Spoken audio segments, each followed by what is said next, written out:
Counsel, you may be heard.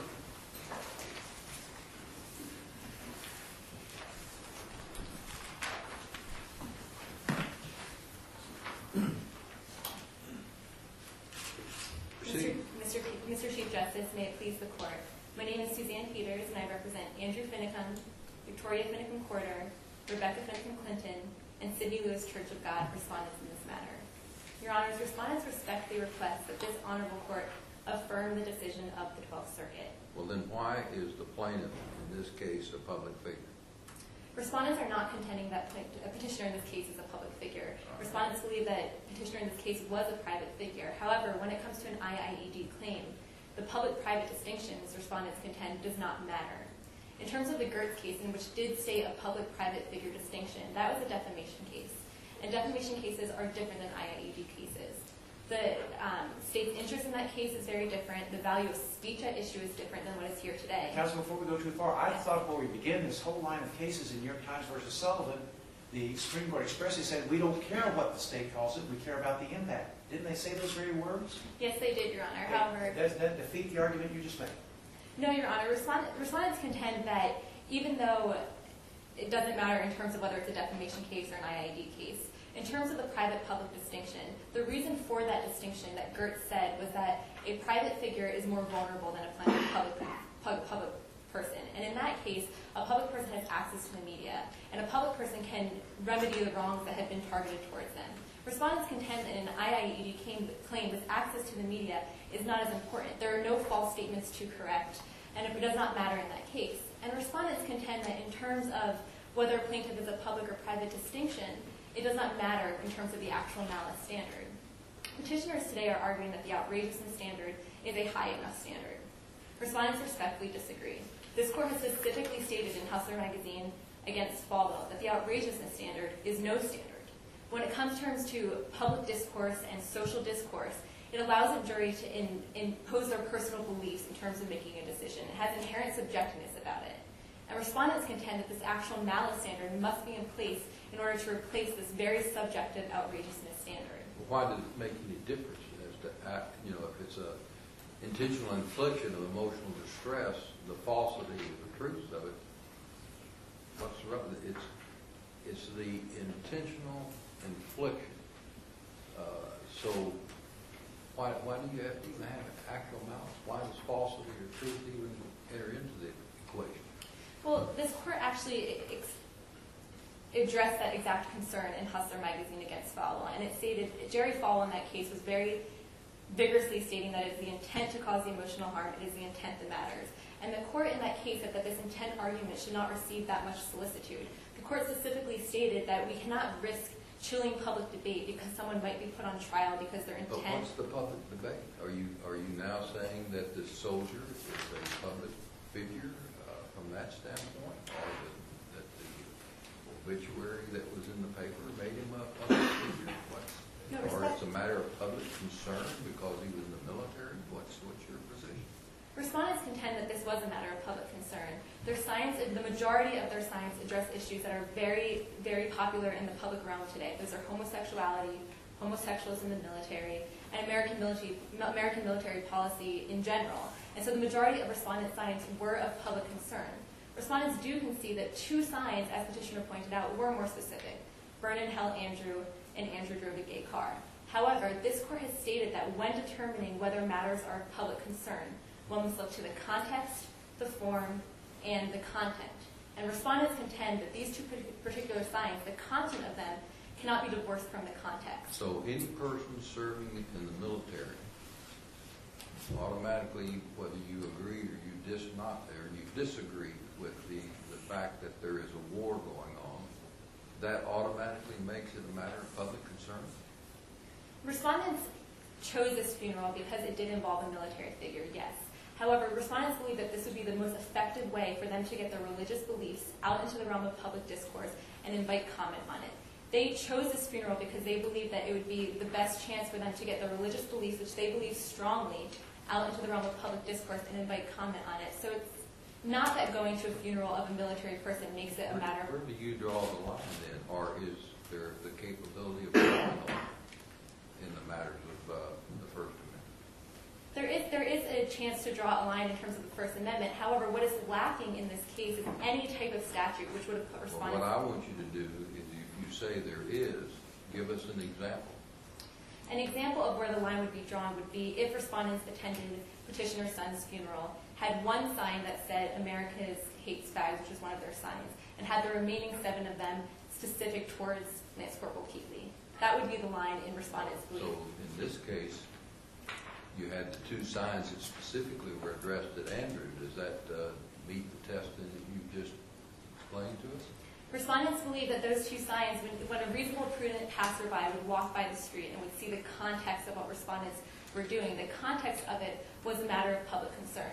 Those particular signs contained rhetorical hyperbole. They were very loose, they were figurative, and a reasonably prudent person walking on the street would not interpret them to be facts. They would. And Andrew's not a figment of anybody's imagination, and particularly to the family. That is. So how can you say that as to the family, though, that would be hyperbole? Based on what was said in that case, Andrew drives a gay car. This court specifically stated in Hustler magazine against Fowl, which statements that cannot reasonably be interpreted as true or facts and contain rhetorical hyperbole are very important to the realm of public debate, because we do not want public debate to suffer for lack of rhetorical hyperbole or lack of imaginative expression. Counsel, I think go ahead. The Court of Appeals said that they did not assert provable facts, and that's what you're talking about. Don't your clients believe that those signs assert provable facts?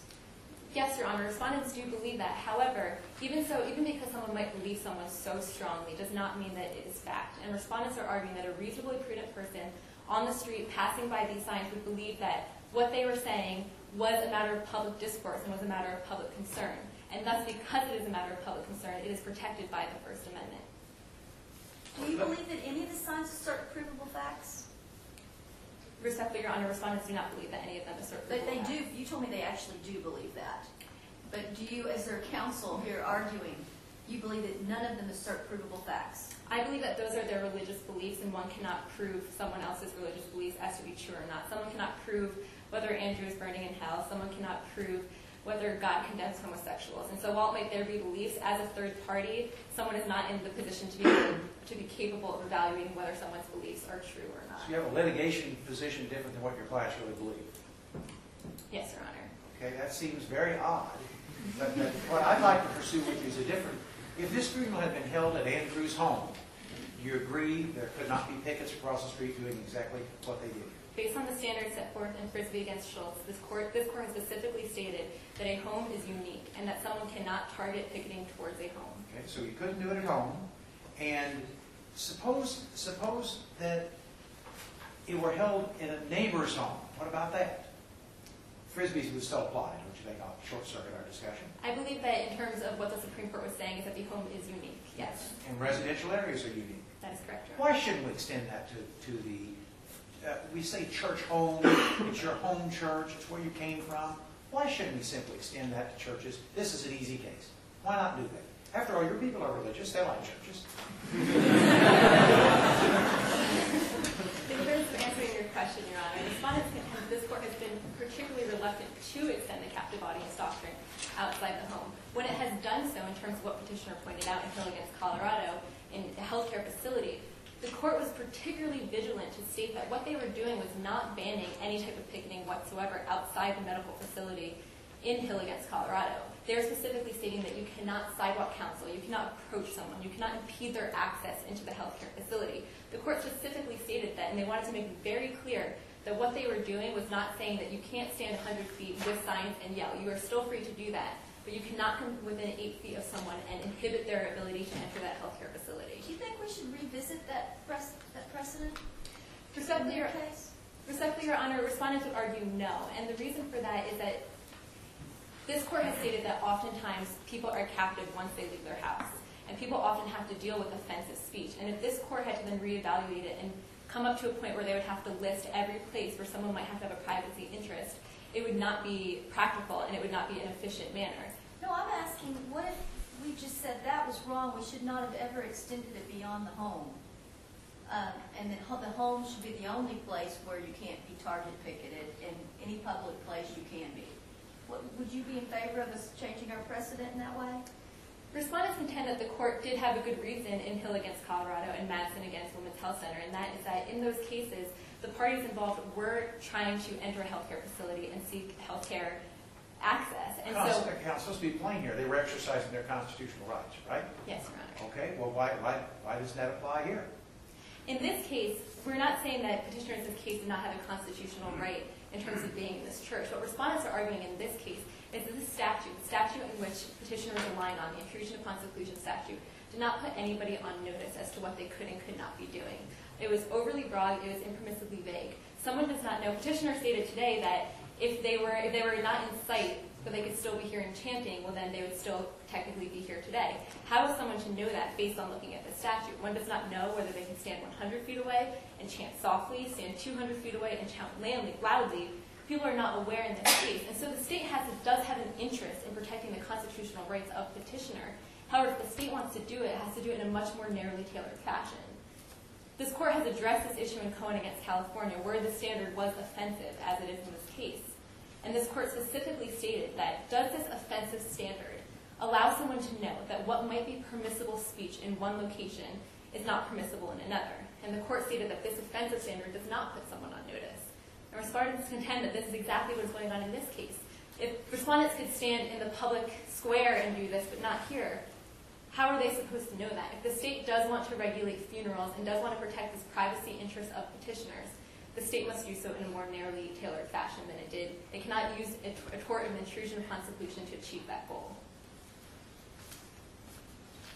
In terms of the actual malice standard, respondents would like to return to that. The respondents believe that the actual malice standard really should apply in this case because it is an objective standard, and it assures that a person can still bring an IIED claim, but it also ensures that a person will not be brought into the court because they were expressing their religious and political beliefs. If we're allowed to have this outrageousness, subjective standard that petitioners are alleging, it will chill public debate. People will be afraid that they'll be brought into court because their speech was of the minority and it caused offense to someone. And someone thought it was outrageous because it was in the minority, and it would completely chill public debate and completely eviscerate the First Amendment. Respondents do concede that their speech was offensive. However, this court has specifically stated that when speech is offensive, it warrants even higher level of constitutional protection.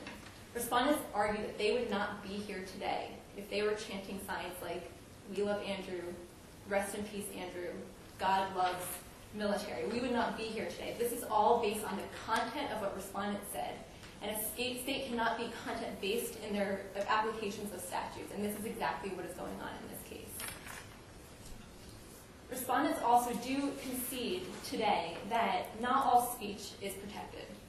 There is this fighting words doctrine that this court has specifically stated as an exception. However, the fighting words doctrine is not applicable in this case. The fighting words doctrine is when words are stated purely because when they're being stated, it rises to a breach of the peace. In this case, this is not what happened. There was no sense that there would be a breach of the peace. There was no direct provocation. Respondents didn't even approach petitioner in this case. Counsel, if your group has the right, another group has the right to come right beside them, right? Yes. And chant something against your group, right? Yes, Your Will Honor. we quickly have a place where Chaplinsky will apply and we can do something about this? Yes, Your Honor. If someone says something to someone that rises to the level of Chaplinsky and the fighting words doctrine, it could be there today. However, this is not what happened in this case, and this court has been particularly reluctant to apply the fighting words doctrine since it did so in Chaplinsky. It would take a much greater threat to the breach to the peaceful Two atmosphere. groups fighting each other on the sidewalks across from a funeral. Yes. Is that enough? Respectfully, Your Honor, respondents would contend that the speech would have to rise to the level that just by merely being said, it was to incite a breach of the peace. So it would depend on the facts of what was actually going on. But if a statement is so offensive that by being said, it merely compels someone to want to engage into a fight, then yes, respondents would contend that if that was the facts of the case, then it would rise to the fighting. Does it have to be something that's said, or cannot signs be so content hateful that they can incite a breach of peace? It potentially could be, Your Honor. However, this... Potentially. Let's say what you can say that's the most outrageous thing that you can possibly think of. If you put it on paper and hold the paper up, is it nonetheless speech? Respondents are reluctant to agree to that, specifically because this court has stated that when someone burns a flag, which is a very offensive and could incite a breach of this peace, the court has stated the fighting words doctrine in that case does not apply. So in terms of whether putting a very offensive statement on a flag would rise to this level, respondents would argue that that probably also would not be a fighting words doctrine case. So you think that it has to be spoken? It cannot be in the form of a sign?